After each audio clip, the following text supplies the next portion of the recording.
Cesse de tout redouter. Apprends enfin à te faire confiance grâce au stoïcisme. Pourquoi ton esprit a-t-il toujours besoin d'imaginer la suite, de prévoir chaque silence comme une menace cachée? Tu veux bien faire. Tu veux éviter l'erreur. Tu veux contrôler l'imprévu.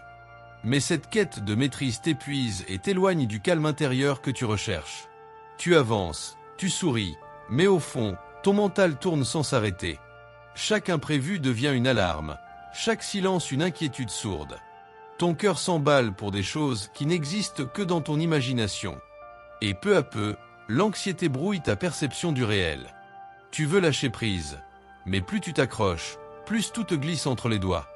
Tu te sens seul avec ce chaos intérieur invisible, incompris par ceux à qui tu en parles.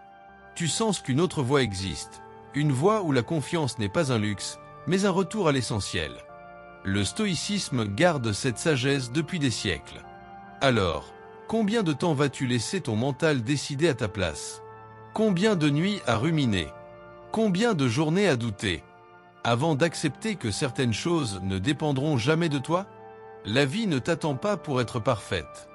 Elle avance, imparfaite mais juste. Et le stoïcisme n'est pas une fuite. C'est choisir d'apprendre à respirer au cœur du tumulte. Ce trouble que tu ressens n'est pas une faiblesse. C'est un signal. Il te montre l'endroit précis où tu ne te fais pas encore confiance. Le calme ne vient pas quand tu contrôles tout, mais quand tu te réconcilies avec toi-même. Tes émotions ne sont pas des ennemis. Elles pointent ce qui doit être compris, pas dompté. Épictète disait « Ce qui trouble les hommes, ce ne sont pas les choses, mais les idées qu'ils s'en font. » Et c'est exactement ce que nous faisons ici, sur le Ilitmincet. Transformer l'anxiété en lucidité, le doute en confiance, et le contrôle en paix intérieure. Si ce message résonne en toi, abonne-toi, laisse un like, et partage en commentaire ce que tu aimerais apaiser dans ta vie. Voici 3 principes pour maîtriser ton esprit. Principe 1. Voir l'anxiété comme une illusion de ton esprit. Ton esprit est un compteur qui transforme la moindre incertitude en drame intérieur. Il te fait croire que chaque détail doit être surveillé pour éviter l'échec. Mais c'est dans cette lutte que tu perds ta paix. Et si la première étape consistait simplement à reconnaître que ton mental n'est pas toujours un reflet fidèle de la réalité. Tu attends dans une file, rien de grave. Mais ton souffle se fait plus court. Tu crains de gêner, d'hésiter, d'être mal perçu. Ton cœur tape. Pourtant, rien autour de toi n'est dangereux.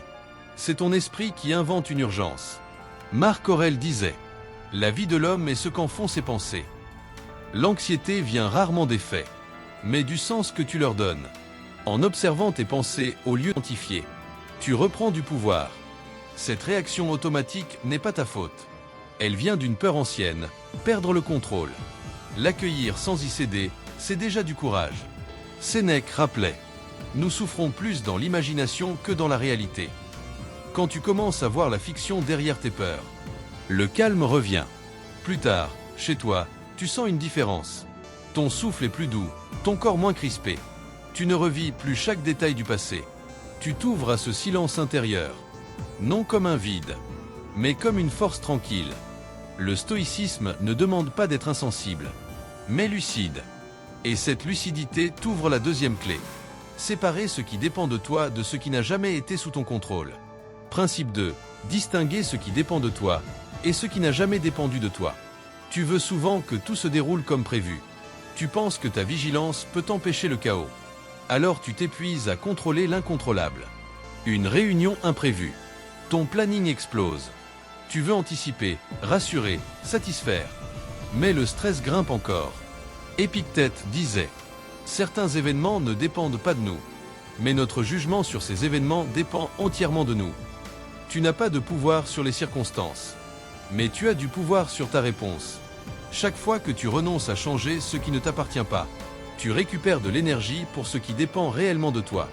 Le soir, avec ta famille, tu sens la tension de ta journée. Mais au lieu de ressasser, tu choisis d'être présent. Et tu réalises qu'on n'attend pas ta perfection, mais ton authenticité. Le stoïcisme ne t'éloigne pas du monde. Il t'y ancre plus solidement. Principe 3. Retrouver la paix intérieure dans l'incertitude. Quand tout semble flou, ton esprit cherche désespérément un point d'appui. C'est ce besoin de certitude qui crée l'anxiété. Dans les transports, tu regardes ton téléphone sans le voir. Ton mental t'assaille. Et si ça se passe mal? Et si je ne suis pas prêt? Sénèque disait: ce n'est pas parce que les choses sont difficiles que nous n'osons pas. C'est parce que nous n'osons pas qu'elles sont difficiles. L'incertitude devient lourde. Parce que tu cherches à en effacer l'inconfort. Quand tu acceptes simplement de ne pas tout savoir, le calme commence à respirer. Marc Aurèle disait: reçois sans orgueil, laisse aller sans attachement. C'est en relâchant cette prise mentale que tu trouves une stabilité indépendante des circonstances.